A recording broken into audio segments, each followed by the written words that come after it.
Hello friends and neighbors, it's September 2nd, the second day of VEDS. And it's hot. So what am I doing? Hey, come on! Thanks for joining me.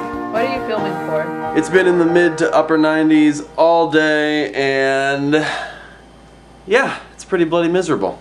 To say nothing of the fact that my allergies have been acting up all day, so I've spent a good chunk of the last few hours sneezing and blowing my nose. Which I'm sure you all wanted to know. At any rate, beginning my second VEDS video with a bunch of complaints probably isn't the best idea, so let's move on. As many of you were able to deduce a couple of days ago from the clue video that I put up, I am in fact participating in Vlog Every Day in September, otherwise known as VEDS. I will be attempting to make a video every day in September with my friend Jesse Coded Lock Films, who also did it with me last year, and my friend iJethRobot, who did it 2 years ago. If there's anybody else trying to make a video every day in September, please let me know in comments.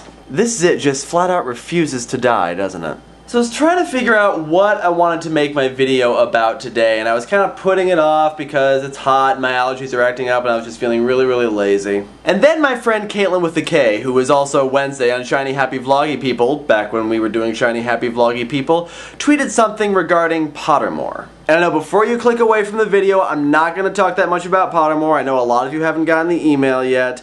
This isn't going to be about Pottermore, that's just to get me into the subject. You see, Caitlin with the K, pretty much all of her life thought that she was a Ravenclaw. And then the Pottermore sorting test sorted her into Hufflepuff, and at first she was kinda about this, but lately she's been thinking about it and she's realizing that there are some really great qualities to being a Hufflepuff. I went through much the same thing. For a long time I thought I was a Ravenclaw, but then I took a pretty in-depth test for sorting online, and I'll link that in the doobly-doo if you want to take it yourself. And it basically had me almost at a tie between Hufflepuff and Ravenclaw with just a slight edge for Hufflepuff. And I started thinking about it and I thought, yeah, I really am more of a Hufflepuff. I mean, I'm a pretty smart guy, but I'm also really hardworking and loyal and friendly and all those great qualities that define Hufflepuffs. And apparently, Christina Horner, or I Talk to Snakes, or one half of All Caps, was also sorted into Hufflepuff by surprise. And I started thinking it would be very interesting for me to find out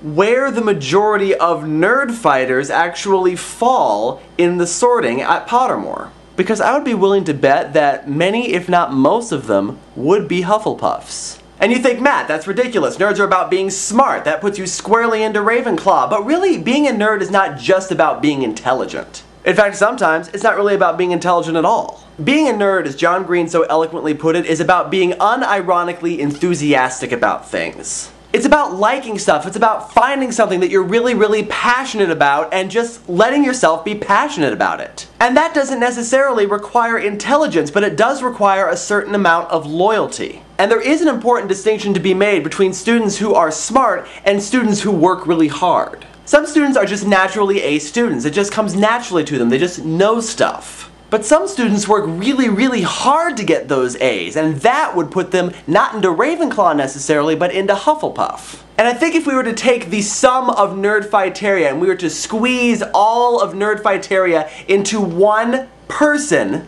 that person would exhibit all the qualities of a Hufflepuff and not a Ravenclaw. Yes, they would be intelligent, but they would also be loyal and hardworking and humble and accepting. So maybe a Ravenpuff, as John Green put it, but I think that Hufflepuff would just barely edge out Ravenclaw. Those are my thoughts on the matter. If any of you have any thoughts on the matter, feel free to leave them in the comments. And while you're at it, why don't you tell me what house you think you are? And if you have already gotten your Pottermore email and you've been sorted, what house did you get into? And did you expect to get into that house? I'll be honest, I expected to get into Hufflepuff, and I got into Hufflepuff.